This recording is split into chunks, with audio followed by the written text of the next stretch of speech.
وہاں سامنے اس کا پرنالہ گلی کے اندر ہے، وہاں سے کچرا، وہاں سے پانی گرتا ہے، جماعتوں کے کپڑے خراب ہو جاتے ہیں۔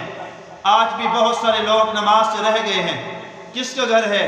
سیدنا عباس کا گھر ہے۔ سیدنا عباس کہاں ہیں؟ کہا جی سفر پہ گئے ہوئے ہیں۔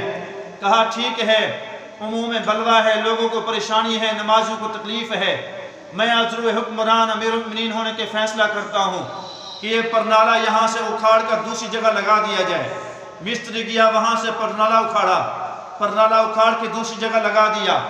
2-4 دن گزرنے کے بعد پیغمبر کے چاچا سیدنا عباس رضی اللہ تعالی عنہ تشریف لے آئے۔ آپ نے دیکھا کہ پرنالہ ادھر کی جگہ ادھر لگا ہوا ہے۔ فرمایا کس نے میرا پرنالہ میری اجازت کے بغیر اتارا؟ لوگوں نے کہا کہ امیر المؤمنین کا حکم تھا، آپ کے حکم سے یہ پرنالہ اتارا گیا۔ سیدنا عباس سیدھا مدینہ کی عدالت کے اندر گئے۔ سیدنا ابی بن کعب رضی اللہ تعالی عنہ غالباً اس وقت قاضی مدینہ تھے۔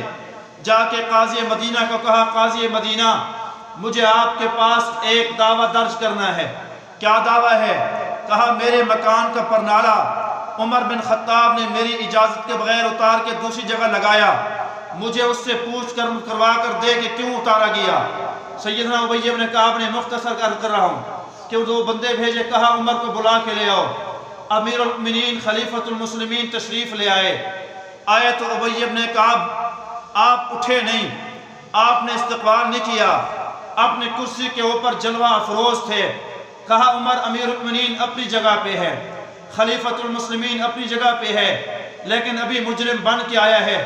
کہا عمر عباس کے ساتھ کھڑے ہو جاؤ۔ سیدنا عمر عباس کے ساتھ کھڑے ہو گئے۔ کہا عباس بتاؤ دعویٰ کیا ہے؟ آپ نے پرنالے کا دعویٰ سنایا۔ کہا عمر جواب دعویٰ دو۔ عمر نے کہا کہ آپ موجود نہیں تھے، میں نے عموم بلوا لوگوں کی پریشانی کو مد نظر رکھ کر عذر امیر المؤمنین ہونے کے میں نے پرنالہ اتار کے دوسری جگہ لگا دیا کہ نمازیوں کو جو ہے پریشانی ہوتی تھی۔ اگلا جملہ لوگوں حضرت عباس کو سننے کا تھا۔ سیدنا عباس رضی اللہ تعالی عنہ نے کہا عمر بات پرنالے کی نہیں، بات نسبت کی ہے، تجھے پتہ ہے کہ یہ پرنالہ کس نے لگایا تھا؟ کہا مجھے نہیں پتا۔ کہا یہ میرا مکان بن رہا تھا، مکان چھت کے اوپر پہنچا، میرے پاک پیغمبر رسول امین تشریف لے آئے۔ پوچھا عباس چاچا آپ اپنا پرنالہ لگانا چاہتے ہیں؟ میں نے کہا حضور پرنالہ کہاں لگاؤ گے؟ کہا حضور یہاں پہ۔ میرا دل کرتا ہے تو یہاں پرنالہ لگا۔ اس وقت راستہ نہیں تھا۔ محبوب نے فرمایا بلکہ میرا دل چاہتا ہے میری موجودگی کے اندر پرنالہ لگ جائے۔ پھر حضور کریم صلی اللہ علیہ وسلم سے میں نے عرض کیا کہ حضور اس سے بڑی خوش نصیبی کیا ہوگی کہ آپ خود یہاں پرنالہ لگائیں گے۔ میں نیچے بیٹھ گیا، حضور نے میرے کندھوں پہ پاؤں مبارک رکھے۔ نبوت کا بوجھ اتنا تھا کہ میرے قدم اور گھٹنے زمین پر لگ گئے، میں نے ہتھیلیاں زمین پر ٹیک لی۔ حضور نیچے اترے، مسکرائے، فرمایا عباس تیرا بوجھ نبوت برداشت کر سکتی ہے، حسن و حسین کا بوجھ نبوت کے کندھے پہ ہے، ساری امت کا بوجھ نبی کے کندھوں پہ ہے، لیکن نبوت کا بوجھ اگر اٹھایا ہے تو صدیق اکبر کو اللہ نے یہ مقام نصیب فرمایا ہے، تو نہیں اٹھا سکتا، میں بیٹھتا ہوں، تو کھڑا ہو، تو پرنالہ لگا۔ کہا حضور نیچے بیٹھے، میں حضور کے اوپر چڑھا، میں نے وہ پرنالہ لگایا۔ کہا عمر بات پرنالے کی نہیں، بات پیغمبر کی نشانی کی ہے۔ پیغمبر نے کہا عباس یہ پرنالہ بہت اچھا لگ رہا ہے، اس کو اسی جگہ رہنے دینا۔ کہا عمر تو کون ہوتا ہے؟ پیغمبر کا پرنالہ لگایا ہوا ہٹائے۔ آگے امیر المؤمنین تھا، آج کا حکمران نہیں تھا، آنکھوں میں آنسو تھے، کہنے لگا عباس مجھے نہیں پتا تھا کہ پاک پیغمبر کی نشانی ہے، مجھے پتا ہوتا میں کبھی پرنالہ نہ اکھیڑتا۔ ابی بن ابی کعب رضی اللہ تعالی عنہ نے کہا عمر سب سے پہلے اپنا تو فیصلہ کر، پھر میں عباس سے پوچھوں گا۔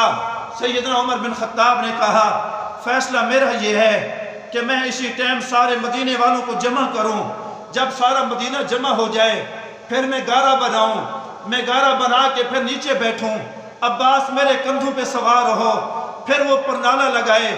اگر عباس کو یہ منظور ہے ٹھیک، ورنہ جو عباس کو فیصلہ منظور ہو مجھے بھی وہ منظور ہے۔ سیدنا عباس نے کہا مجھے یہ فیصلہ منظور ہے۔ سیدنا ابی بن کعب رضی اللہ تعالی عنہ نے کہا میں چاہتا ہوں کہ عدالت کی موجودگی میں یہ کام ہو جائے۔ سیدنا عمر بن خطاب گئے، آپ نے جا کے مدینہ کے ندا دی، یا اہل المدینہ تعالوا الی بیت العباس، لوگو سیدنا عباس کے گھر کے قریب جمع ہو جاؤ۔ پورا مدینہ جمع ہو گیا۔ امیر المؤمنین خلیفۃ المسلمین نے گارہ بنایا، گارہ بنانے کے بعد نیچے بیٹھ گئے۔ سیدنا عباس اوپر چڑھنے لگے، گارے سے آپ پر نعرہ لگانے لگے، وہاں سے گارہ گرنے لگا، مٹی وہاں سے گرنے لگی۔ عمر بن خطاب کی داڑھی میں مٹی تھی، عمر بن خطاب کے چہرے پہ جناب وہ گارہ گر رہا تھا۔ کسی صحابی نے کہا عباس تو حضور کا چاچا ضرور ہے، عباس تیرا احترام ضرور ہے، تیرا مقام ضرور ہے، کچھ تو دیکھ نیچے کون بیٹھا ہے۔ جو بولتا تھا اللہ قرآن بناتا تھا، جو تولتا تھا اللہ میزان بناتا تھا، جس کی عدالت کو دنیا کا حکمران دنیا کا ہر آدمی مانتا ہے، وہ ناطق وحی بیٹھا ہے۔ 22,50,000 30 مربع میل کا حکمران بیٹھا ہے، 1036 شہر فتح کرنے والا بیٹھا ہے، 900 جس نے مساجد بنوائی ہے، 400 جامع مساجد بنوائی ہے۔ دنیا کیا کہے گی؟ مسلمانوں نے اپنے حکمران سے یہ جناب بدلہ لیا تھا۔ امیر المؤمنین عمر بن خطاب نے کہا لوگوں خاموش ہو جاؤ، یہ فیصلہ اسی پہ ختم ہوگا، جب تک پرنالہ یہاں لگایا نہیں جائے گا۔ عمر ہٹنے والا نہیں۔ سیدنا عباس نے پرنالہ لگایا، نیچے اترے۔ عباس نے حضرت عمر کی پیشانی پہ بوسہ دیا، کہا عمر لگتا ہے اللہ نے تجھے زمین میں بھیجا اس وجہ سے ہے کہ اللہ تیرے ذریعے زمین کو انصاف سے بھرنا چاہتا تھا، عدالت سے بھرنا چاہتا تھا۔ بات پرنالے کی نہیں، بات میں تیری حکومت اور تیری حکومت تیری عدالت کی دیکھنا چاہتا تھا۔ آج کے بعد تجھے گواہ بناتا ہوں، آج کے بعد یہ مکان مسجد نبوی کے اندر شامل کر دیا جائے، وقف کر دیا جائے۔ لیکن پرنالہ لگا کے عمر بن خطاب نے ثابت کر دیا ان اللہ یأمر بالعدل۔ کامیابی چاہتے ہو رب کے اپنے درمیان عدالت قائم کرو، کامیابی چاہتے ہو اپنے اور اپنی ذات کے درمیان عدالت قائم کرو، کامیابی چاہتے ہو اپنے اور مخلوق کے درمیان عدالت قائم کرو، پھر یہ معاشرہ جنت کی نظیر بنے گا۔ اللہ تمہیں دنیا بھی کامیابی عطا فرمائے گا، آخرت کی کامیابی بھی اللہ تمہارے قدموں میں ڈال کے عطا فرما چھوڑے گا۔ کہہ دو سبحان اللہ۔ پہلا تقاضا ان اللہ یأمر بالعدل۔ میں تو چھوٹوں پہ ظلم کروں حکمران عمر جیسا ہو، میں تو چھوٹوں پہ ظلم کروں بڑوں کے سامنے منہ چڑھا کے بات کروں عمر عبدالعزیز جیسا حکمران ہو۔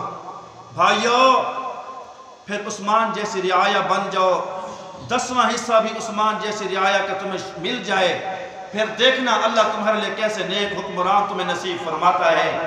اپنے گریبان میں جھانکا کرو، اوپر پھول پھینکو گے واپسی پھول آتے ہیں، اوپر پتھر پھینکو گے تو واپسی پتھر آئیں گے۔